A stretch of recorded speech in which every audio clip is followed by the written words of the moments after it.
வாழ்க்கையில் நல்லவனா இருந்து ஏமாந்தது போதும். இனி வல்லவனா மாறுவது எப்படின்னு தெரிஞ்சுக்கணுமா? இந்த வீடியோ உங்க கண்ணை திறக்கும். கடைசி ரகசியத்தை மிஸ் பண்ணிடாதீங்க. மனிதர்களை ஆளும் 5 ராஜதந்திரங்கள். வணக்கம் நண்பா. இந்த வாழ்க்கை என்பது ஒரு மிகப்பெரிய சந்தையை போன்றது. இங்கே ஒவ்வொருவரும் ஒவ்வொரு விதமான வியாபாரிதான். சிலர் அன்பை விற்கிறார்கள், சிலர் அறிவை விற்கிறார்கள். ஆனால் இன்னும் சிலர் இருக்கிறார்கள். அவர்கள் தங்களையே விற்பார்கள், கூடவே உங்களையும் சேர்த்து விற்பார்கள். அவர்களைத்தான் நாம் பேராசைக்காரர்கள் என்று அழைக்கிறோம். உங்கள் வாழ்க்கையில் நீங்கள் என்றைக்காவது தனிமையில் அமர்ந்து யோசித்து பார்த்ததுண்டா? நான் இவ்வளவு உண்மையான பாசத்தை, இவ்வளவு கலப்படமற்ற அன்பை அவர்கள் மேல் வைத்தேனே, ஆனால் அவர்கள் ஏன் என்னை ஒரு பொருட்டாக கூட மதிக்கவில்லை? ஏன் என்னை தூக்கி எறிந்துவிட்டு போய்விட்டார்கள் என்று. அதற்கு உண்மையான காரணம், நீங்கள் கொடுத்த பாசம் தவறில்லை. நீங்கள் அதை யாரிடம் கொடுத்தீர்கள் என்பதுதான் தவறு. ஒரு பேராசைக்காரனிடம் சென்று பாசத்தை கொட்டுவது என்பது ஓட்டை பானையில் தண்ணீரை ஊற்றுவது போன்றது. அது என்றைக்குமே நிரம்பாது. உங்கள் சக்திதான் வீணாகும். இன்று நாம் பார்க்க போகும் முதல் ராஜதந்திரம் என்னவென்றால், இந்த லாப வெறியர்களை எப்படி கையாள்வது, அவர்களை எப்படி நம்முடைய கட்டுப்பாட்டில் வைப்பது அப்படின்பதுதான். இது சாணக்கியர் சொன்ன ஒரு பயங்கரமான ரகசியம். இதை மட்டும் நீங்க சரியாக புரிந்து கொண்டால், இனிமேல் யாரும் உங்களை பயன்படுத்தி விட்டு தூக்கி எறிய முடியாது. முதலில் இந்த பேராசைக்காரர்களை எப்படி கண்டுபிடிப்பது என்று பார்ப்போம். இவர்கள் நெற்றியில நான் பேராசைக்காரன் என்று எழுதி ஒட்டியிருக்காது. சொல்ல போனால் இவர்கள் வெளியில பார்ப்பதற்கு மிகவும் இனிமையாக இருப்பார்கள். தேன் ஒழுக பேசுவார்கள். உங்க தோள் மேல கை போட்டு மாப்ள, மச்சான், நண்பா என்று மிக உரிமையாக பழகுவார்கள். ஆனால் நல்லா கவனிச்சு பாருங்க, அவருக கண்கள் எப்பயுமே ஒரு விஷயத்தை தேடிக்கொண்டே இருக்கும். அது என்ன தெரியுமா? இவன் மூலமா நமக்கு என்ன லாபம் கிடைக்கும், இவன் நமக்கு எப்படி பயன்படுவான் என்கிற அந்த ஒரு கேள்விதான் அவர்கள் மனதிற்குள் ஓடிக்கொண்டே இருக்கும். உங்களிடம் பணம் இருக்கிறதா? இல்ல ஒரு பெரிய பதவி அல்லது அந்தஸ்து இருக்கிறதா? இல்ல அவர்களுக்கு பயன்படும் வகையில் ஏதாவது ஒரு திறமை இருக்கிறதா? இது இருந்தால் மட்டும்தான் அவர்கள் உங்களோடு இருப்பார்கள். இது தீர்ந்த அடுத்த நிமிடம் அவர்கள் இருந்த இடம் தெரியாது. இவர்களை கண்டுபிடிப்பதற்கு ஒரு சிறு சோதனை இருக்கிறது. உங்களிடமிருந்து அவர்களுக்கு கிடைக்கிற அந்த ஆதாயம், அதாவது அந்த பலன் எப்போது நிற்கிறதோ அப்போது அவர்கள் முகம் எப்படி மாறுகிறது என்று மட்டும் பாருங்கள். அலைபேசியை எடுக்க மாட்டார்கள். வேலையாக இருப்பது போல நடிப்பார்கள். முகத்தை திருப்பி கொண்டு போவார்கள். அப்போது புரிந்து கொள்ளுங்கள், நீங்கள் ஒரு பேராசைக்காரனிடம் சிக்கி இருக்கிறீர்கள் என்று. இவர்களிடம் நம் ஆட்கள் செய்யும் மிகப்பெரிய தவறு என்ன தெரியுமா? பாசத்திற்கு அடிமையாவது.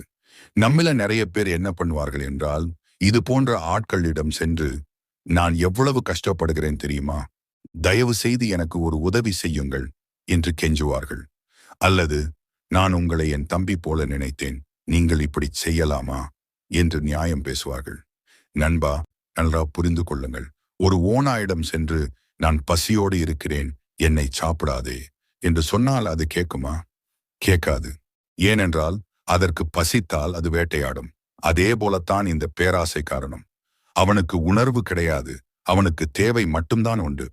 நீங்கள் அவனிடம் சென்று அழுது புலம்பினால் அவன் மனதில் இரக்கம் வராது. மாறாக இவன் மிகவும் பலவீனமானவன், இவனை இன்னும் நன்றாக பயன்படுத்திக் கொள்ளலாம் என்றுதான் நினைப்பான். அவனுக்கு நீங்கள் ஒரு மனிதன் இல்லை, ஒரு பணம் காய்க்கும் மரம் அல்லது மேலே ஏற உதவும் ஒரு ஏணிப்படி மட்டும்தான். சரி, அப்ப இவர்களை எப்படித்தான் சமாளிப்பது? இவர்களை விட்டு விலகவும் முடியாது. ஏனென்றால் பல நேரங்கள்ல இவர்கள் நம் கூடவே வேலை பார்ப்பார்கள், தொழிலில் கூட்டாளியாக இருப்பார்கள், இல்லை உறவினர்களாக கூட இருப்பார்கள். அப்போது என்ன செய்வது? சாணக்கியர் இதற்கு ஒரு துல்லியமான திட்டம் வைத்திருக்கிறார். பேராசைக்காரனை வீழ்த்த அவனுக்கு பேராசையை தூண்டில் போடு. ஆம், முள்ளை முள்ளால் எடுப்பது போல பேராசைக்காரனை பேராசையால் தான் வீழ்த்த வேண்டும். இவர்களிடம் பேசும்போது தயவு செய்து உங்க பாசத்தையோ நேர்மையையோ காட்டாதீர்கள். அது அவர்களுக்கு புரியாது. அவர்களுக்கு புரிந்த ஒரே மொழி வியாபாரம். உதாரணமாக, அவனிடம் ஒரு வேலை ஆக வேண்டும் என்றால், தயவு செய்து இதை செய்யுங்கள் என்று சொல்லாதீர்கள். அதற்கு பதிலாக, இதை நீங்கள் சென்றால் உங்களுக்கு இந்த லாபம் கிடைக்கும் அப்படின்னு சொல்லுங்கள். உனக்கு இதில் என்ன லாபம்? இந்த ஒரு வார்த்தை போதும். தூங்கிக் கொண்டிருக்கும் அவன் மூளை சட்டென்று விழித்துக் கொள்ளும். அவன் கணக்கு போட ஆரம்பிப்பான். ஓஹோ, இதை செய்தால் நமக்கு இவ்வளவு கிடைக்குமா என்று யோசிப்பான். அப்போதுதான் அவன் உங்களுக்கு வேலை செய்வான். சுருக்கமா சொல்லணும் என்றால், அவர்களிடத்தில் எப்போதுமே கொடுப்பவர் இடத்தில் இருங்கள். ஆனால் எதையும் இலவசமாக கொடுக்காதீர்கள். ஒரு கை கொடுத்தால் மறு கை வாங்கும் ஒரு பேரத்தை தான் நீங்க பேசணும். ஆனால் இங்கேதான் ஒரு முக்கியமான விஷயம் இருக்குது. நீங்கள் லாபத்தை காட்டி அவர்களிடம் வேலை வாங்கலாம். ஆனால் ஒரு உத்சுவனத போதும் இவர்களிடம் உங்கள் அந்தரங்க ரகசியங்களை சொல்லிவிடாதீர்கள். ஏன் தெரியுமா? ஒரு பேராசைக்காரனுக்கு விசுவாசம் கிடையாது. இன்றைக்கு நீங்கள் அவனுக்கு 100 ரூபாய் லாபம் தருகிறீர்கள் என்றால் அவன் உங்க கூட இருப்பான். நாளைக்கு உங்கள் எதிரி அவனுக்கு 200 ரூபாய் கொடுத்தால் அவன் கொஞ்சம் கூட யோசிக்காமல் உங்க கழுத்தை அறுத்துவிட்டு அந்த பக்கம் போய்விடுவான். இவர்களிடம் உங்க பலவீனத்தையோ உங்கள் குடும்ப பிரச்சனைகளையோ உங்கள் எதிர்கால திட்டங்களையோ மூச்சு விடாதீர்கள். ஏனென்றால் நாளைக்கு இதுவே உங்களுக்கு எதிராக திரும்பும். அவர்களிடத்தில் பழகும்போது ஒரு கண்ணாடி சுவர் இருப்பது போல பழக வேண்டும். பார்ப்பதற்கு நெருக்கமாக தெரியும், ஆனால் தொட முடியாது. ஆகவே நண்பா, இன்றைக்கு பாடம் இதுதான். உங்கள் வாழ்க்கையில் யாராவது பணத்துக்காகவோ லாபத்துக்காகவோ உங்களிடம் பழகுகிறார்கள் என்று தெரிந்தால் அவர்களை வெறுக்காதீர்கள். அவர்களை ஒரு கருவியாக மாற்றுங்கள். உணர்ச்சிகளை ஓரமாக வையுங்கள். அறிவை கையில் எடுங்கள். நீ எனக்கு இதை செய், நான் உனக்கு இதை செய்கிறேன். இதுதான் அவர்களிடம் பேச வேண்டிய மொழி. இதை மட்டும் நீங்கள் கற்றுக்கொண்டால் எந்த பேராசைக்காரனும் உங்களை ஏமாற்ற முடியாது. நீங்கள் தான் அவர்களை ஆட்டி வைப்பீர்கள். இது வெறும் ஆரம்பம்தான். அடுத்த பகுதியில் இதைவிட மோசமான ஒருவனை பற்றி பார்க்க போகிறோம். அவன் பணத்துக்காக அலைபவன் இல்லை, நான் என்கிற அகங்காரத்தில் அலைபவன். அவனை எப்படி அடக்குவது? காத்திருங்கள். மனிதர்களை ஆளும் 5 ராஜதந்திரங்கள். வணக்கம் நண்பா. முதல் பகுதியில் பணத்துக்காக அலைபவனை எப்படி அடக்குவது என்று பார்த்தோம். ஆனால் அவனை விட ஆபத்தான ஒருவன் இருக்கிறான். இவன் பணத்தை கேட்க மாட்டான், பொருளை கேட்க மாட்டான். இவன் கேட்பதெல்லாம் ஒன்றே ஒன்றுதான். அதுதான் நான் என்னும் அதிகாரம். இவர்களைத்தான் நாம் அகங்காரம் பிடித்தவர்கள் அப்படின்னு அழைக்கிறோம். உங்கள் வாழ்க்கையில ஒரு முறையாவது இப்படி ஒரு சம்பவம் நடந்திருக்கிறதா என்று யோசித்து பாருங்கள். ஒருவரிடம் நீங்கள் மிக தெளிவாக ஆதாரத்தோடு நியாயமாக ஒரு விஷயத்தை எடுத்து கூறியிருப்பீர்கள். ஆனால் அவர் அதை சிறிதளவு கூட காது கொடுத்து கேட்காமல் குரலை உயர்த்தி, எனக்கு தெரியாதா, நீ எனக்கு சொல்ல வந்துவிட்டியா என்று சத்தம் போட்டு உங்களை அடக்க முயன்றிருப்பார். அந்த விவாதம் முடிந்த பிறகு உண்மை ஜெயித்திருக்காது, சண்டை மட்டும்தான் பெரிதாகி இருக்கும். இறுதியில் உங்கள் மன அமைதி குலைந்து, இவரிடம் போய் பேசினோமே என்று நீங்கள் வருந்தி இருப்பீர்கள். இதுதான் அகங்காரத்தின் விளையாட்டு. திமிர் பிடித்த மனிதன் ஒருபோதும் உண்மையை தேடி வரமாட்டான். அவன் தேடுவது தன்னுடைய மேன்மையை உறுதி செய்யும் வார்த்தைகளை மட்டும்தான். இவர்களிடத்தில் நாம் செய்யும் மிகப்பெரிய தவறு என்னவென்றால், இவர்களை எதிர்த்து நின்று வாதாடி உண்மையை நிரூபித்து விடலாம் என்று நினைப்பதுதான். இது நெருப்பில் எண்ணெயை ஊற்றுவதற்கு சமம். அகங்காரம் பிடித்தவனிடம் நீங்கள் ஒரு வார்த்தை சொன்னால் அவன் 2 வார்த்தை சொல்வான். நீங்கள் ஆதாரம் காட்டினால் அவன் அதிகாரம் காட்டுவான். நீங்கள் அமைதியாக இருந்தால் கூட அதை பலவீனம் என்று நினைத்து தலையில் ஏறுவான். அவனுக்கு முக்கியமானது உண்மை அல்ல, அவன் தனக்கென உருவாக்கி வைத்திருக்கும் அந்த பெரிய மனிதன் என்கிற போலி பிம்பம்தான். அந்த பிம்பத்தை நீங்கள் நேராக தாக்கினால் அவன் உங்களை நிரந்தர எதிரியாக அறிவித்து விடுவான். பிறகு உங்களை அழிப்பதற்காக தன் வாழ்நாள் முழுவதையும் அர்ப்பணிப்பான். ஒரு சிறிய சொல்லுக்காக ஒரு பெரிய பகையை சுமக்க வேண்டிய அவசியம் நமக்கு இருக்கிறதா? யோசித்து பாருங்கள். அப்படியானால் என்ன செய்வது? இவர்களை எப்படித்தான் சமாளிப்பது? இதோ சாணக்கியர் சொல்லும் அந்த ஆழமான ராஜதந்திரம். இதற்கு பெயர் பணிவு என்னும் ஆயுதம். ஆனால் கவனமாக கேளுங்கள். இது பலவீனத்தின் பணிவு அல்ல, இது புத்திசாலித்தனத்தின் பணிவு. ஒரு பெரிய புயல் வீசும்போது நிமிர்ந்து நிற்கும் பெரிய மரங்கள் வேரோடு சாய்ந்துவிடும். ஆனால் காற்றில் வளைந்து கொடுக்கும் நாணல் புற்கள் மட்டும் புயல் ஓய்ந்த பிறகு மீண்டும் நிமிர்ந்து நிற்கும். அகங்காரியிடம் நீங்கள் நாணல் போல வளைந்து பேசுவது தோல்வி அல்ல, அது உங்கள் சக்தியை சேமிக்கும் ஒரு தற்காப்பு கலை. அவன் பேசட்டும், அவன் தன்னைத்தானே புகழட்டும். அவன் சொல்லும் கருத்தை நீங்கள் முழுமையாக ஏற்றுக்கொள்கிறீர்கள் என்று அவனிடம் காட்டிவிடுங்கள். அவன் உங்களிடம் எதிர்பார்ப்பது என்ன? மரியாதை, கவனம், அங்கீகாரம். இவை 3ஐயும் அவனுக்கு வாரி வழங்கிவிடுங்கள். அவன் ஈகோ என்னும் பசியோடு இருக்கிறான். அவனுக்கு தேவையான அந்த புகழ்ச்சி உணவை போட்டுவிடுங்கள். அவன் திருப்தி அடைந்து விட்டால் அவனுடைய கோபம் தானாக கரைந்துவிடும். பல நேரங்களில் இந்த அகங்காரம் என்பது மனிதர்களின் உள்ளே இருக்கும் பயத்தின் வெளிப்பாடுதான். அவன் உள்ளுக்குள் தன்னம்பிக்கை குறைவாக இருப்பான். அதனால்தான் வெளியில் அதிக திமிர் காட்டுகிறான். அவனை நீங்கள் வெளியில் வெல்ல முயற்சித்தால் அவன் பாறை போல இறுகிப் போவான். ஆனால் அவனது அகங்காரத்தை மெதுவாக திருப்திப்படுத்தினால் அவன் பனிக்கட்டி போல உருகிப் போவான். இதன் அர்த்தம் அவனிடம் அடிமையாக இருங்கள் என்பதல்ல, தேவையற்ற வாதத்தை தவிர்த்து உங்கள் இலக்கை அடையுங்கள் என்பதுதான் அர்த்தம். விவாதம் என்பது அகங்காரிக்கு மிகவும் பிடித்தமான மேடை. அங்கே நீங்கள் ஏறினால் அவன் அதில் அனுபவசாலி. அவன் குரலை உயர்த்துவான், உண்மையை மழுங்கடிப்பான், உங்களை உணர்ச்சி வசப்பட வைப்பான். நீங்கள் வெற்றி பெற விரும்பினால் அந்த மேடையில் ஏறாதீர்கள். நீங்கள் சொல்வது சரிதான், உங்கள் அனுபவத்திற்கு முன்னால் நான் எம்மாத்திரம் என்ற ஒரு வரி பல மணி நேர சண்டைகளை முடித்துவிடும். அந்த ஒரு வரி உங்கள் தோல்வி அல்ல, அது உங்கள் கட்டுப்பாடு. நினைத்துப் பாருங்கள், ஒரு முரட்டுத்தனமான காளையை அடக்க நினைப்பவன் அதன் கொம்பை பிடித்து எதிர்த்து நிற்க மாட்டான். அதன் போக்கிலேயே சென்று அதை அடக்குவான். அதுபோலத்தான் இதுவும். ஒரு அகங்காரியை எதிர்த்து வெல்ல நினைப்பவன் ஒவ்வொரு நாளும் சோர்வடைவான். ஆனால் அவனை புரிந்து கையாள்பவன் ஒவ்வொரு நாளும் முன்னேறுவான்.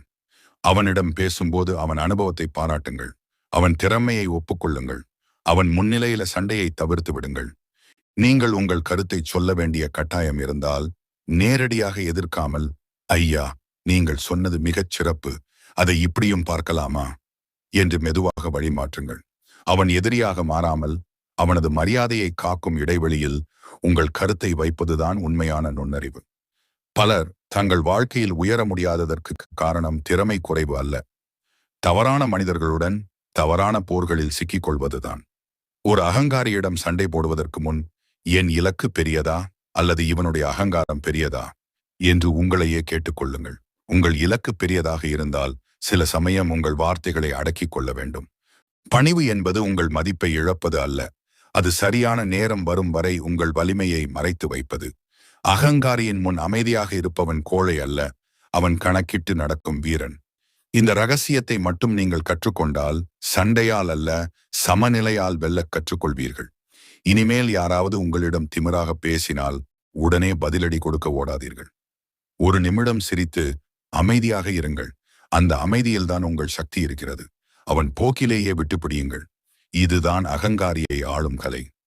நண்பா, இதுவரை பணத்தாசை பிடித்தவனையும் பதவிதாசை பிடித்தவனையும் பார்த்தோம்.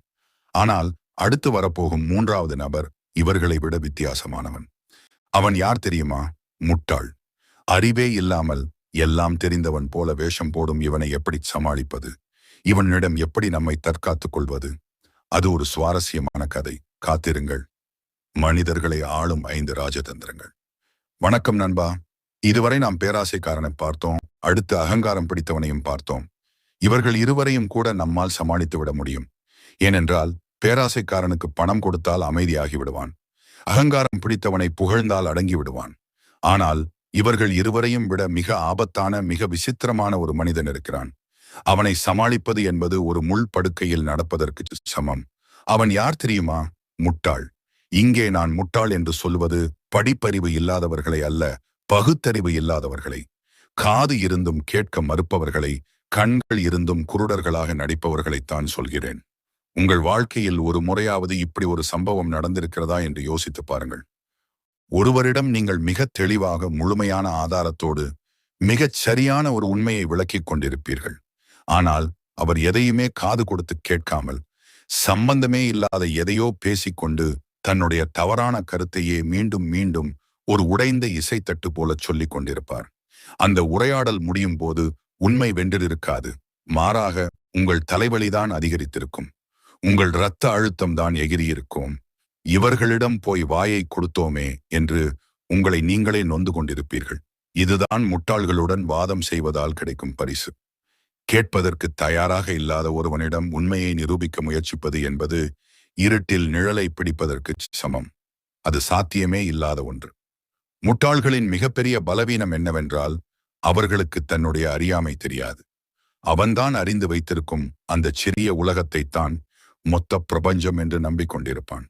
கிணற்று தவளைக்கு கடல் எவ்வளவு பெரியது என்று புரிய வைக்க முடியாது. அதுபோலத்தான் இவர்களும். அதனாலதான் இவர்களுடைய குரல் எப்பொழுதும் உயர்ந்திருக்கும், சந்தேகம் எப்பொழுதும் குறைந்திருக்கும். இங்கே நீங்கள் செய்யும் மிகப்பெரிய தவறு என்னவென்றால், இவனை மாற்றிவிட முடியும், இவனுக்கு புரிய வைத்துவிட முடியும் என்று நம்புவதுதான். நண்பா, நல்லா புரிந்து கொள்ளுங்கள். மாற்றம் வர வேண்டுமானால் எதிரே இருப்பவனுக்கு கேட்கும் மனம் வேண்டும், சிந்திக்கும் மூளை வேண்டும். ஆனால் ஒரு முட்டாளிடம் அது இருக்காது. அவனுக்கு தேவை வெற்றி மட்டுமே, உண்மை அல்ல. அவன் உங்களை தோற்கடிக்க வேண்டும் என்று நினைப்பானே தவிர உண்மையை அறிந்து கொள்ள வேண்டும் என்று நினைக்க மாட்டான். அவனுடன் வாதம் செய்வது நேரத்தை மட்டுமல்ல, உங்கள் உயிர் சக்தியையும் உறிஞ்சி எடுத்துவிடும். நீங்கள் 1 மணி நேரம் அவரிடம் தொண்டை கிழிய விளக்கிக் கொண்டிருந்தால் அந்த 1 மணி நேரத்தில் நீங்கள் உங்கள் வாழ்க்கையில் முன்னேற எத்தனையோ உருப்படியான காரியங்களை செய்திருக்கலாம். சிந்தித்து பாருங்கள். நீங்கள் எத்தனை முறை இது போன்ற வீணான வாதங்களில் சிக்கி மன உளைச்சலுடன் வெளியே வந்திருக்கிறீர்கள். அந்த வாதங்கள் உங்கள் வாழ்க்கையை ஒரு அங்குலம் அளவாவது முன்னேற்றியதா? இல்லை. மாறாக உங்கள் மன அமைதியை குலைத்தது. உங்கள் நாளை வீணடித்தது. அதனால தான் சாணக்கியர் ஒரு மிகச்சிறந்த புத்திசாலித்தனமான அணுகுமுறையை சொல்கிறார். அது என்ன தெரியுமா? விவாதம் செய்யாதே, விலகிவிடு. ஆம், இதுதான் மந்திரம். நீங்கள் வாதம் செய்ய ஆரம்பித்த அந்த கணமே நீங்கள் தோற்றுவிட்டீர்கள். சாக்கடையில் கல் எறிந்தால் அது சாக்கடைக்கு வலிக்காது. மாறாக அந்த சேறு உங்கள் மீதுதான் தெரிக்கும். உங்கள் ஆடைதான் அழுக்காகும். முட்டாளுடன் மோதுவதும் அதே போலத்தான். நீங்கள் எவ்வளவு நியாயமாக பேசினாலும் கடைசியில் நீங்கள் தான் காயப்படுவீர்கள். அதனாலே இனிமேல் ஒரு முட்டாள் உங்களிடம் வந்து தர்க்கம் செய்தால், நீங்கள் சொல்றது சரிதான் என்று ஒரே வரியில் சொல்லிவிட்டு அங்கிருந்து நகர்ந்து விடுங்கள். இது உண்மையை மறுப்பது அல்ல, இது உங்கள் பொன்னான நேரத்தை காப்பாற்றும் செயல். சிலர் இந்த அணுகுமுறையை கோழைத்தனம் என்று நினைப்பார்கள். இல்லை, இதுதான் உங்கள் சக்தியை பாதுகாக்கும் கவசம். ஒரு சுவர் இருக்கிறது. நீங்கள் அதை இடிக்க வேண்டும் என்று தலையால் முட்டினால் சுவருக்கு ஒன்றும் ஆகாது. உங்கள் மண்டைதான் உடையும். முட்டாளுடன் மோதுவதும் அதை போலத்தான். அவன் சொல்வதை ஒப்புக்கொண்டு அங்கிருந்து நகர்ந்து விடுங்கள். உங்கள் அமைதியே உங்கள் வெற்றி. முட்டாள்கள் இருக்கும் இடத்தில் எப்போதுமே கூச்சல் அதிகமாக இருக்கும், ஆனால் வளர்ச்சி இருக்காது. நீங்கள் வளர விரும்பினால் உங்கள் சூழலை கவனமாக தேர்வு செய்ய வேண்டும். முட்டாள்களின் கூட்டத்தில் நீங்கள் இருந்தால் மெதுவாக அவர்களின் சிந்தனை உங்களை தாக்கும். தினமும் அறியாமையை கேட்டுக்கொண்டிருந்தால் நாளடைவில் உண்மையை கூட சந்தேகிக்க ஆரம்பித்து விடுவீர்கள். அது ஒரு தோற்று நோய் போன்றது. விலகி இருத்தல் என்பது வெறுப்பு அல்ல, அது ஒரு தற்காப்பு. ஒருவரை தவிர்க்கிறீர்கள் என்றால் அவரை வெறுக்கிறீர்கள் என்று அர்த்தம் அல்ல. உங்கள் மன நிம்மதியை முன்னிலைப்படுத்துகிறீர்கள் என்றுதான் அர்த்தம். நினைவில் வையுங்கள், முட்டாளுக்கு அறிவுரை சொல்வது என்பது பாம்பிற்கு பால் ஊற்றுவது போல. நீங்கள் நல்ல நோக்கத்தில்தான் பால் ஊற்றுவீர்கள், ஆனால் தெம்பு வந்தவுடன் அது திரும்பவும் உங்களையே கடிக்கும். ஆகவே அவனிடம் நீங்கள் எவ்வளவு பெரிய புத்திசாலி என்பதை நிரூபிக்க முயலாதீர்கள். அவன் முன்னிலையில் உங்கள் அறிவை வீணாக்காதீர்கள். அமைதியாக இருங்கள். அவன் சொல்வதை கேட்பது போல நடித்துவிட்டு தேவையான சமயத்தில் நழுவி விடுங்கள். உங்கள் இலக்கு பெரியதாக இருந்தால் இத்தகைய சிறிய வாதங்களில் சிக்கிக்கொள்ள உங்களுக்கு நேரமில்லை. பலர் தங்கள் கனவுகளை இழப்பதற்கு முக்கிய காரணம் திறமை இல்லாதது அல்ல, தவறான மனிதர்களுடன் தேவையற்ற நேரங்களில் உபயோகமற்ற விவாதங்களில் தங்கள் ஆற்றலை வீணாக்குவதுதான். ஒரு நாளைக்கு உங்களுக்கு கிடைப்பது அதே 24 மணி நேரம்தான். அதில் சில மணி நேரத்தை அறியாமையுடன் சண்டை போடுவதற்கு செலவிட்டால் உங்கள் லட்சியத்திற்கு எப்போது உழைப்பீர்கள்? அதனால் இன்றே முடிவு செய்யுங்கள். இனிமேல் தேவையற்ற வாதங்களில் இறங்க மாட்டேன். நீங்கள் சொல்வது சரி என்று சொல்லிவிட்டு என் வழியில் நடப்பேன்.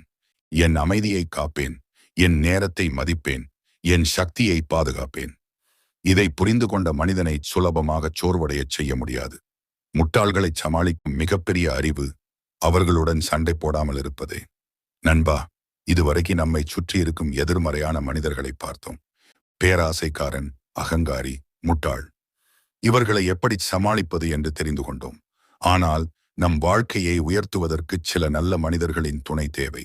அவர்களை எப்படி கண்டுபிடிப்பது? வைரத்தை போல ஜொலிக்கும் உண்மையான அறிவாளியை எப்படி நம் நண்பனாக்கிக் கொள்வது? அவரை நம் பக்கம் ஈர்ப்பது எப்படி? இதுதான் வெற்றியின் அடுத்த ரகசியம். பணத்தால் வாங்க முடியாத அந்த உறவை எப்படி பெறுவது என்று அடுத்த பகுதியில் மிக விரிவாக பார்ப்போம். காத்திருங்கள். மனிதர்களை ஆளும் 5 ராஜதந்திரங்கள். வணக்கம் நண்பா. இதுவரை நாம் பார்த்த 3 வகையான மனிதர்களும் நம்முடைய ஆற்றலை உறிஞ்சும் ஒட்டுண்ணிகள் போன்றவர்கள். பேராசைக்காரன் நம் பணத்தை உறிஞ்சுவான். அகங்காரி நம் தன்மானத்தை உறிஞ்சுவான். முட்டாள் நம் காலத்தையும் நிம்மதியையும் உறிஞ்சுவான். இவர்களை சமாளிப்பது என்பது ஒரு கலை என்றால், இவர்களை கடந்து நம் வாழ்க்கையை அடுத்த கட்டத்திற்கு எடுத்துச் செல்லக்கூடிய ஒருவரை எப்படி கண்டுபிடிப்பது, அவரை எப்படி நம் நண்பனாக்கிக் கொள்வது என்பதுதான் மிக உயர்ந்த ராஜதந்திரம். அந்த ஒருவர் யார் தெரியுமா? அவர்தான் அறிவாளி அல்லது மேதை. நான் இங்கே அறிவாளி என்று சொல்வது நிறைய புத்தகங்களை படித்தவர்களையோ அல்லது பெரிய பட்டங்களை பெற்றவர்களையோ மட்டும் குறிப்பிடவில்லை. வாழ்க்கையை அதன் ஆழத்தோடு புரிந்து வைத்திருப்பவர்கள், எது நடந்தாலும் பதறாதவர்கள், பிரச்சனைகளைக் கண்டு பயப்படாமல் அதற்கான தீர்வை காண்பவர்கள். இவர்களைத்தான் நாம் ஞானிகள் அல்லது உண்மையான அறிவாளிகள் என்று சொல்கிறோம். இப்படிப்பட்ட ஒரு மனிதரை உங்கள் வாழ்க்கையில நீங்கள் சம்பாதித்து விட்டால் அது 1000 யானை பலத்திற்கு சமம். ஆனால் இங்குதான் ஒரு மிகப்பெரிய சிக்கல் இருக்கிறது. பேராசைக்காரனை பணத்தால் வளைக்கலாம், அகங்காரியை புகழ்ச்சியால் வளைக்கலாம். ஆனால் இந்த அறிவாளியை எதை கொண்டும் உங்களால விலைக்கு வாங்க முடியாது. நீங்கள் அவரிடம் சென்று, என்னிடம் நிறைய பணம் இருக்கிறது, என்னிடம் வாருங்கள் என்று சொன்னால் அவர் உங்களை ஏறெடுத்தும் பார்க்க மாட்டார். ஏனென்றால் அவருக்கு தெரியும் பணம் என்பது ஒரு கருவி மட்டுமே தவிர அதுவே வாழ்க்கை இல்லை என்று. சரி, அப்படியென்றால் அவரை புகழ்ந்து பேசி மயக்கி விடலாம் என்று நினைத்து, ஐயா, உங்களைப் போல ஒருவரை நான் பார்த்ததே இல்லை, நீங்கள் அப்படிப்பட்டவர், இப்படிப்பட்டவர் என்று வானளாவ புகழ்ந்தால் அவர் உங்கள் முகத்தை பார்த்து சிரிப்பார். ஆனால் அந்த சிரிப்புக்கு பின்னால் ஒரு அர்த்தம் இருக்கும். இவன் எதையோ எதிர்பார்த்துத்தான் இப்படி பேசுகிறான் என்று அவர் நொடிப்பொழுதில் உங்களை கணித்து விடுவார். அறிவாளிகளை பொறுத்தவரை புகழ்ச்சி என்பது ஒரு வெற்றி சத்தம் மட்டுமே, அது உண்மை இல்லை. அவர்கள் மனிதர்களின் வார்த்தைகளை மட்டும் கேட்பவர்கள் அல்ல, அவர்கள் மனிதர்களின் மனதிற்குள் என்ன ஓடுகிறது என்பதை ஊடுருவி பார்க்கும் சக்தி படைத்தவர்கள். நீங்கள் போடும் வேஷங்கள், நீங்கள் பேசும் பொய்கள், உங்கள் முகமூடிகள் எதுவும் அவர்கள் முன்னால் செல்லுபடியாகாது. அப்படியென்றால் இவர்களை எப்படித்தான் நம் வசப்படுத்துவது? இவர்களை நம் நண்பனாக்கிக் கொள்ள என்ன வழி? இதற்கு சாணக்கியர் சொல்லும் வழிமுறை மிகவும் எளிமையானது, ஆனால் கடைபிடிப்பதற்கு மிகவும் கடினமானது. அதுதான் முழுமையான நேர்மை. ஆம் நண்பா, ஒரு அறிவாளியை நீங்கள் அணுகும்போது நீங்கள் அணிய வேண்டிய ஒரே ஆடை உண்மை மட்டும்தான். மறைக்காமல் பேசும் மனம், எந்த உள்நோக்கமும் இல்லாத அணுகுமுறை, நான் யார் என்பதை வெளிப்படையாகச் சொல்லத் தயங்காத அந்த தைரியம், இதுதான் அவர்களை ஈர்க்கும் காந்தம். நீங்கள் அவர்களிடம் சென்று உங்களை பெரிய ஆளாக காட்டிக்கொள்ள முயற்சி செய்யாதீர்கள். எனக்கு எல்லாம் தெரியும் என்கிற அகங்காரத்தோடு அவர்களிடம் சென்றால் அவர்கள் உங்களை விட்டு வெகு தூரம் விலகிச் சென்று விடுவார்கள். ஏனென்றால் நிரம்பிய குவளையில் மேலும் நீரை ஊற்ற முடியாது. ஆனால், ஐயா, எனக்கு இது தெரியாது, நான் உங்களிடம் கற்றுக்கொள்ள வந்திருக்கிறேன் என்று ஒரு வெற்று தாளைப் போல நீங்கள் அவர்கள் முன் சென்று நின்றால் அவர்கள் தானாகவே இறங்கி வருவார்கள். ஒரு படி அல்ல, 10 படிகள் இறங்கி வந்து உங்களுக்கு துணையாக நிற்பார்கள். இங்கேதான் நம்மில் பலர் சறுக்குகிறோம். நமக்கு தெரியாத விஷயத்தை தெரியாது என்று ஒப்புக்கொள்வதற்கு நம்முடைய ஈகோ இடம் கொடுப்பதில்லை. ஆனால் அறிவாளியின் உலகத்தில் எனக்கு தெரியாது என்று சொல்வது பலவீனம் அல்ல, அதுதான் மிகப்பெரிய பலம். எப்போது நீங்கள் உங்கள் அறியாமையை ஒப்புக்கொள்கிறீர்களோ அப்போதே நீங்கள் கற்றுக்கொள்ள தயாராகிவிட்டீர்கள் என்று அர்த்தம். ஒரு உண்மையான அறிவாளிக்கு தெரியும், இந்த உலகத்தில கற்றுக்கொள்ள வேண்டியது இன்னும் எவ்வளவோ இருக்கிறது என்று. அதனால தன் குறைகளை மறைக்காத, தன் தவறுகளை நியாயப்படுத்தாத, உண்மையை நேசிக்கக்கூடிய ஒரு மனிதனைத்தான் அவர்களுக்கு பிடிக்கும். நீங்கள் ஒரு தவறு செய்து விட்டீங்கள் என்று வச்சுக்கொள்வோம். அதை மறைக்காமல், இது என்னுடைய தவறுதான், இதை நான் எப்படி சரி செய்வது என்று அவரிடம் கேட்டு பாருங்கள். அந்த நொடியில அவர் உங்கள் மீது வைத்திருக்கும் மரியாதை பன்மடங்கு உயரும். ஏனென்றால் தவறு செய்வது மனித இயல்பு, ஆனால் அதை ஒப்புக்கொள்வது தெய்வீக பண்பு. அந்த பண்பு இருப்பவர்களால் மட்டும்தான் வாழ்க்கையில் உயர முடியும் என்பது அவர்களுக்கு நன்றாக தெரியும். நீங்கள் அவரிடம் பொய் சொன்னால் ஒருமுறை மன்னிப்பார்கள், ஆனால் மீண்டும் உங்களை நம்ப மாட்டார்கள். நம்பிக்கை என்பது ஒரு கண்ணாடி போன்றது. அது உடைந்தால் மீண்டும் ஒட்ட வைக்கலாம், ஆனால் அந்த விரிசல் அப்படியே தெரியும். அறிவாளிகள் அந்த விரிசலை விரும்ப மாட்டார்கள். ஆனால் நீங்கள் உண்மையாக இருந்தால், உங்கள் பலவீனங்களை அவர்களிடம் பகிர்ந்து கொண்டால், அவர்கள் உங்களை தம்முடைய சொந்த சகோதரனைப் போல பாதுகாப்பார்கள். அவர்கள் முன்னாடி நீங்கள் நடிக்க வேண்டிய அவசியமில்லை. உங்கள் மனதில் உள்ளதை அப்படியே கொட்டிவிடலாம். சுத்தி வளைத்து பேசாமல் நேரா பேசுங்கள். எனக்கு உங்களிடமிருந்து இந்த உதவியை எதிர்பார்க்கிறேன், அல்லது எனக்கு இந்த விஷயத்தில் தெளிவு வேண்டும் என்று நேரடியாக கேளுங்கள். அவர்கள் உங்கள் நேரத்தையும் மதிப்பார்கள், தங்கள் நேரத்தையும் மதிப்பார்கள். வீணான கதைகளையும் தேவையற்ற நாடகங்களையும் அவர்கள் வெறுப்பார்கள். கேள்வி கேட்கும்போது கூட ஏதோ கேட்க வேண்டும் என்பதற்காக கேட்காமல் உண்மையான ஆர்வத்தோடு கேளுங்கள். நீங்கள் கேட்கும் கேள்வியின் தரத்தை வைத்தே நீங்கள் எவ்வளவு சிந்திக்கிறீர்கள் என்பதை அவர்கள் புரிந்து கொள்வார்கள். அவர்கள் சொல்லும் ஆலோசனைகளை நீங்கள் காது கொடுத்து கேட்பது மட்டும் போதாது, அதை உங்கள் வாழ்க்கையில் நடைமுறைப்படுத்தி காட்ட வேண்டும். எப்போது நீங்கள் அவர்கள் சொன்ன வழியில் நடந்து ஒரு வெற்றியை பெறுகிறீர்களோ அப்போதுதான் அவர்கள் உங்களை ஒரு தகுதியான நபராக ஏற்றுக்கொள்வார்கள். ஒரு அறிவாளி உங்கள் வாழ்க்கையில் நண்பராக கிடைத்துவிட்டால் அது இருட்டில் ஏற்றப்பட்ட ஒரு கலங்கரை விளக்கத்தை போன்றது. நீங்கள் தவறான பாதையில செல்லும் போது அவர்கள் உங்களை எச்சரிப்பார்கள். நீங்கள் சோர்ந்து போய் விழும்போது அவர்கள் கை கொடுத்து தூக்குவார்கள். உலகம் உங்களை எதிர்த்தாலும் அவர்கள் உங்கள் பக்கம் நிற்பார்கள். ஏனென்றால் அவர்களுக்கு தெரியும் நீங்கள் உண்மையானவர் என்று. நண்பா, பணம் சம்பாதிப்பது எளிது, புகழ் சம்பாதிப்பது அதைவிட எளிது. ஆனால் நம் நலனில் அக்கறை கொண்ட, நம்மை நல்வழிப்படுத்தக்கூடிய ஒரு அறிவார்ந்த நண்பனை சம்பாதிப்பது மிகவும் கடினம். அப்படி ஒருவரை நீங்கள் அடையாளம் கண்டால் அவரை பயன்படுத்திக் கொள்ள வேண்டும் என்று நினைக்காதீர்கள். அவரிடமிருந்து கற்றுக்கொள்ள வேண்டும் என்று நினையுங்கள். அவரை ஒரு ஏணியாக பார்க்காதீர்கள். அவரை ஒரு குருவாக பாருங்கள். அந்த உறவு நிலைக்க வேண்டுமென்றால் அதற்கு ஒரே ஒரு அடிப்படை விதிதான் இருக்கிறது. எக்காரணத்தை கொண்டும் அவரிடம் பொய் சொல்லாதீர்கள், நடிக்காதீர்கள். உங்கள் நேர்மைதான் அவர்களை கட்டி போடும் சங்கிலி. உங்கள் உண்மைத்தன்மைதான் அவர்களை ஈர்க்கும் மந்திரம். இதை மட்டும் நீங்கள் சரியாகச் செய்துவிட்டால் வாழ்க்கையின் பாதி போராட்டம் முடிந்துவிடும். மீதி போரை அவர்கள் பார்த்துக் கொள்வார்கள். சரி நண்பா, இப்போது பேராசைக்காரன், அகங்காரி, முட்டாள், அறிவாளி என 4 விதமான மனிதர்களையும் பார்த்துவிட்டோம். இவர்களையெல்லாம் கையாள்வதற்கு ஒரு கருவி தேவைப்படுகிறது. நம்மை பாதுகாத்துக் கொள்ள, நம்முடைய வளர்ச்சியை உறுதிப்படுத்த, நம் எதிரிகளை வீழ்த்த நம்மிடம் இருக்க வேண்டிய ஒரு மிக ரகசியமான ஆயுதம் ஒன்று இருக்கிறது. இதை சாணக்கியர் பிரம்மாஸ்திரம் என்று கூட சொல்லலாம். அது என்ன ஆயுதம்? அதை எப்போது பயன்படுத்த வேண்டும், எப்போது பயன்படுத்தக்கூடாது? உங்கள் வாழ்க்கையை தலைகீழாக மாற்றக்கூடிய அந்த 5வது மற்றும் இறுதி ரகசியம் என்ன என்பதை பற்றி அடுத்த பகுதியில் மிக விரிவாக பார்க்க போகிறோம். இதுதான் இந்த தொடரின் உச்சக்கட்டம். காத்திருங்கள். நிச்சயமாக நண்பரே, இதுதான் இந்த தொடரின் உச்சக்கட்டம்.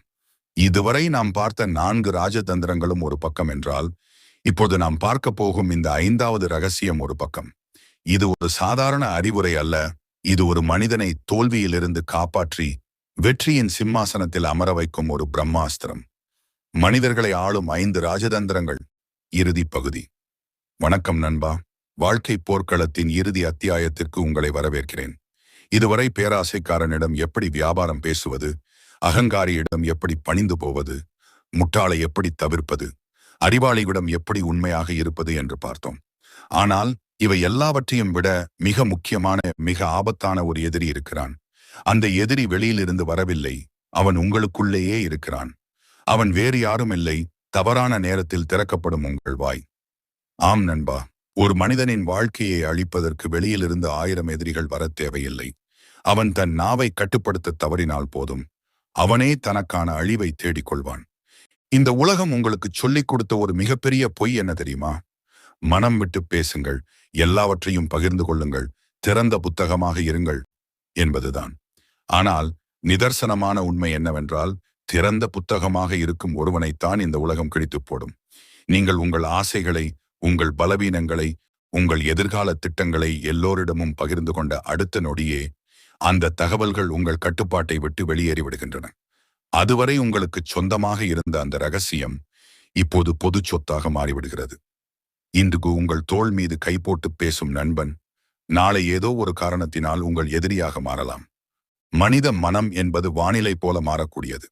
அப்படி அவன் மாறும்போது கடந்த காலத்தில் நீங்கள் அவனிடம் பலவீனமான தருணங்களில் பகிர்ந்து கொண்ட அந்த ரகசியங்கள் தான் அவனுக்கு உங்கள் முதுகில் குத்துவதற்கான கூர்மையான ஆயுதங்களாக மாறும்.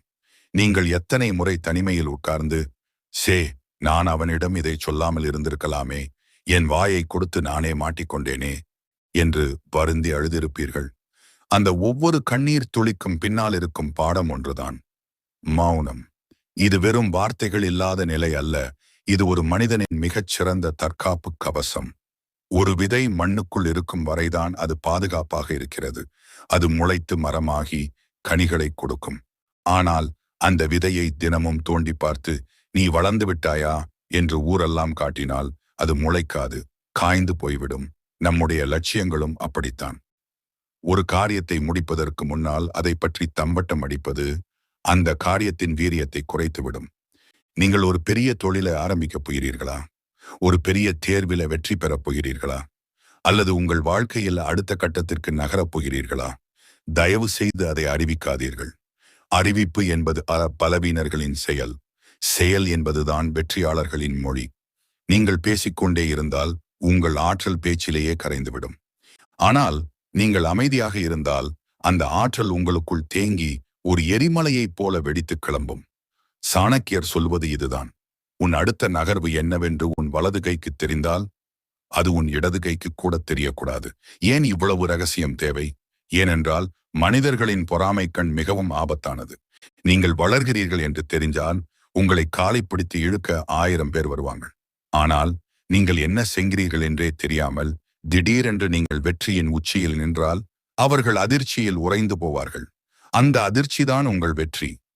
மௌனம் என்பது எதிராளியை குழப்பத்தில் ஆழ்த்தும் ஒரு உளவியல் ஆயுதம். ஒரு சண்டையில் அல்லது விவாதத்தில் நீங்கள் அமைதியாக இருந்து பாருங்கள். எதிராளி என்ன நினைப்பான் தெரியுமா? இவன் ஏன் அமைதியாக இருக்கிறான்? இவன் மனசுல என்ன ஓடுகிறது? இவன் அடுத்தது என்ன செய்ய போகிறான் என்று அவனுடைய மூளை குழம்ப ஆரம்பிக்கும். அந்த கணிக்க முடியாத தன்மை, அன்பிரடிக்டபிலிட்டி, உங்களை ஒரு மர்மமான மனிதராக மாற்றும். இந்த உலகில் கணிக்க முடியாத மனிதனை யாராலும் எளிதில் வீழ்த்த முடியாது. நீங்கள் உங்கள் எல்லா திட்டங்களையும் கொட்டிவிட்டால் எதிராளி அதற்கு எதிர் வியூகம் அமைத்து விடுவான். ஆனால் நீங்கள் இருட்டிற்குள் இருந்தால் அவன் எங்கே தாக்குவது என்று தெரியாமல் திக்குமுக்காடுவான். அது மட்டுமல்ல, மௌனம் உங்கள் ஆளுமையை உயர்த்தும். அதிகம் பேசுபவர்களை சபை வேடிக்கை பார்க்கும். ஆனால் குறைவாக பேசுபவர்களைத்தான் சபை உற்று கவனிக்கும். உங்கள் ஒவ்வொரு வார்த்தைக்கும் ஒரு விலை இருக்க வேண்டுமென்றால் அதை தேவையில்லாத இடங்களில் இறைக்காதீர்கள். உங்கள் வாழ்க்கையில் 3 விஷயங்களை மட்டும் எக்காரணம் கொண்டும் யாருடனும் பகிராதீர்கள். முதலாவது, உங்கள் நிதி நிலைமை. உங்களிடம் பணம் இல்லை என்று சொன்னால் உலகம் உங்களை ஏளனமாக பார்க்கும். பணம் அதிகம் இருக்கிறது என்று சொன்னால் கடன் கேட்டு தொல்லை செய்யும் அல்லது பொறாமைப்படும். இரண்டாவது, உங்கள் குடும்ப ரகசியங்கள். கணவன் மனைவிக்குள் நடக்கும் சண்டையோ அல்லது வீட்டு பிரச்சனைகளையோ 3ஆம் மனிதரிடம் சொல்வது உங்கள் வீட்டின் கதவை நீங்களே திருடனுக்கு திறந்து வைப்பதற்கு சமம். மூன்றாவது, உங்கள் அடுத்த கட்ட திட்டம். இடி முழங்குவதற்கு முன்னால் மின்னல் அறிவிப்பு செய்வதில்லை. அது வெட்டிய பிறகுதான் சத்தம் வரும். நீங்களும் மின்னலைப் போல இருங்கள். காரியத்தை முடித்துவிட்டு வெற்றியால் சத்தம் போடுங்கள். இந்த 5 ராஜதந்திரங்களையும் பேராசைக்காரனிடம் வியாபாரம், அகங்காரியிடம் பணிவு, முட்டாளிடம் விலகல், அறிவாளியிடம் நேர்மை மற்றும் எல்லாவற்றிற்கும் மேலாக மௌனம் என்னும் கவசம், இவற்றை யார் ஒருவர் தன் வாழ்க்கையில் கடைபிடிக்கிறாரோ அவரை வீழ்த்த எந்த கொம்பனாலும் முடியாது. இனி நீங்கள் சாதாரண மனிதர் அல்ல, மனிதர்களை எடை போடும் ஒரு ஞானி. இனிமேல் உங்களை யாராலும் ஏமாற்ற முடியாது, யாராலும் காயப்படுத்த முடியாது. உங்கள் வாழ்க்கை என்னும் தேரை ஓட்டும் லகான் இப்போது உங்கள் கையில் இருக்கிறது. இதுவரை நடந்த தவறுகளை நினைத்து வருந்தாதீர்கள். அவை உங்களுக்கு பாடத்தை கற்றுக் கொடுத்த ஆசிரியர்கள். இன்றிலிருந்து, இந்த நொடியிலிருந்து ஒரு புதிய மனிதனாக, ஒரு ராஜதந்திரியாக உங்கள் வாழ்க்கையை தொடங்குங்கள். உலகம் உங்களை கண்டு வியக்கட்டும். வெற்றி உங்கள் காலடியில் வந்து விழும். நம்பிக்கையோடு நடைபோடுங்கள் நண்பா. களம் உங்கள் வசமாகும். நன்றி. இந்த 5 ரகசியங்கள்ல உங்களுக்கு எது ரொம்ப பிடிச்சிருந்தது? மௌனம் தான் இனிமே என் ஆயுதம்னு முடிவு பண்ணவங்க மறக்காம சைலன்ஸ் இஸ் பவர்னு கமெண்ட்ல சொல்லுங்க.